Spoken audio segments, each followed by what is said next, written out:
Hey guys, in this video we're going to talk about the nutrients that make your muscles grow, okay? We're also going to be talking about other things that will slow down the breakdown of muscle. So let's say you're going into menopause, you're getting older, and your muscles are getting weaker and you're having loss of collagen underneath your arm. This video is for you, or you just want to build up more muscle.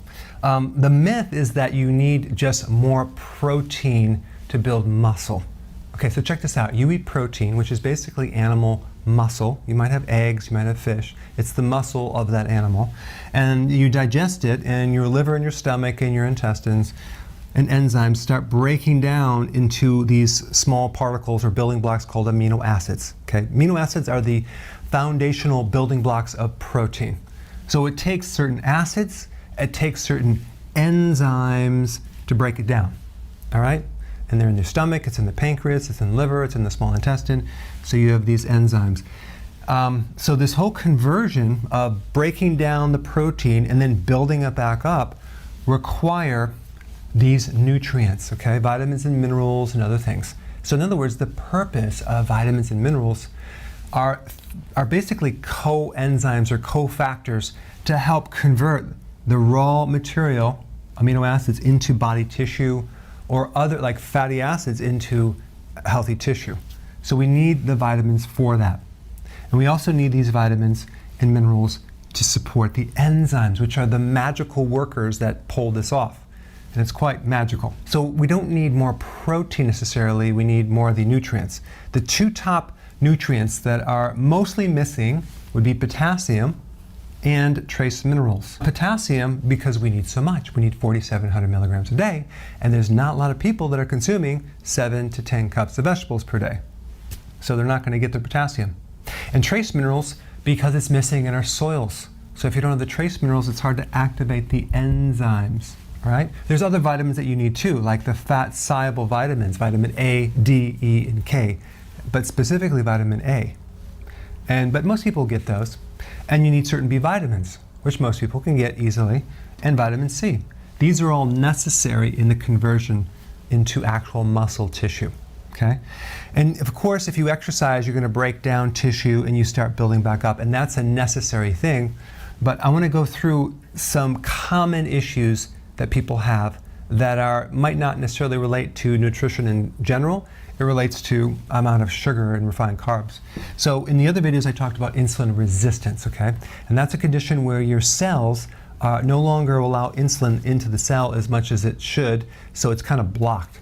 And that's simply because there's too much sugar in the diet, so the body shuts it down because it's toxic, so it doesn't allow the cell to actually allow the sugar to go in the cell anymore.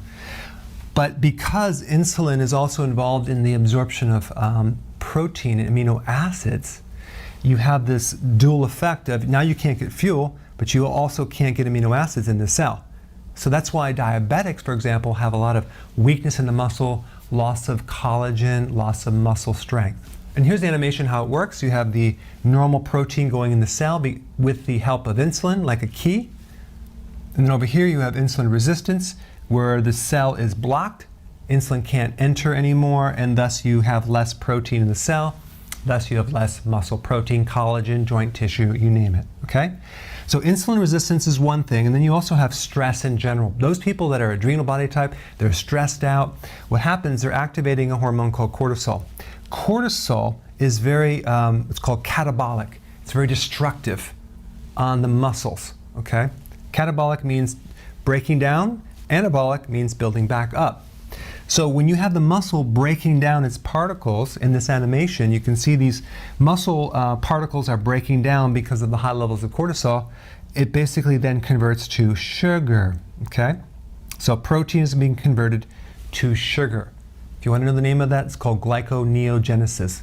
Glyco meaning sugar, neo meaning new, genesis meaning the generation of, the formation of. Formation of new sugar from muscle. Eventually they get diabetes because the blood sugars go up because the muscle protein is turning into sugar.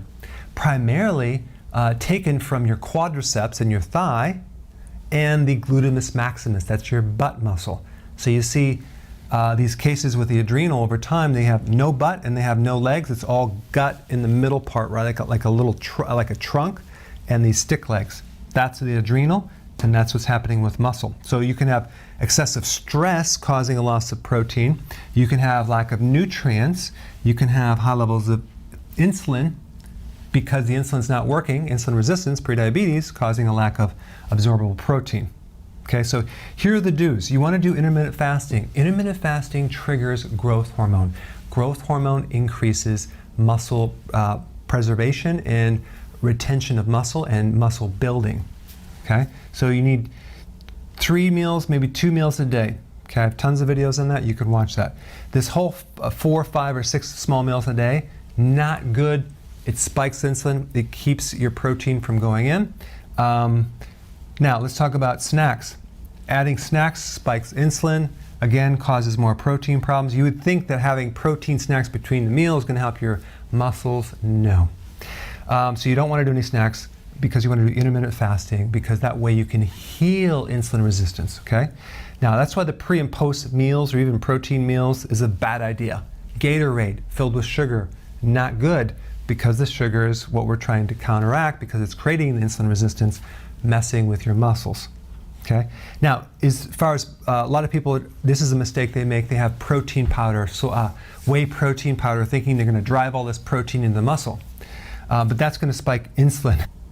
You'd be better off having a fattier protein. The more fat, the less insulin spike, the better.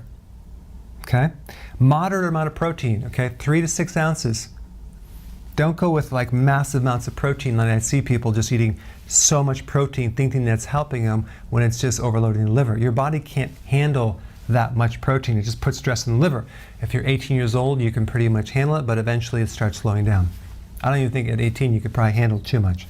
Then we have the type of exercise. If you ever see a long distance runner, they don't look very muscular, do they? They kind of have smaller muscles, probably because of the carbo loading or just the glucose they consume. If you take marathon runners, they have this thing called GU, which is just pure sugar, and they're taking this sugar, they're running out, they're doing a lot of carbs.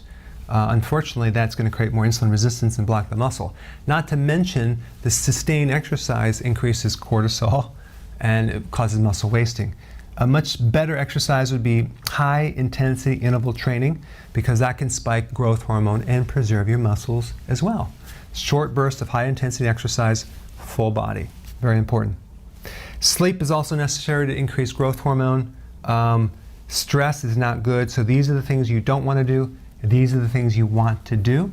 Okay, so hope this summary helped, and go ahead and apply it and give me your comments. Hey, I just wanted to take a moment to thank you personally. There's so many of you that have gotten this book, and the feedback that you're giving me is mind-blowing. Thank you so much. I really appreciate it. And if you wouldn't mind, I have one quick favor: to put your unbiased review on Amazon. I would really appreciate it. Thank you so much.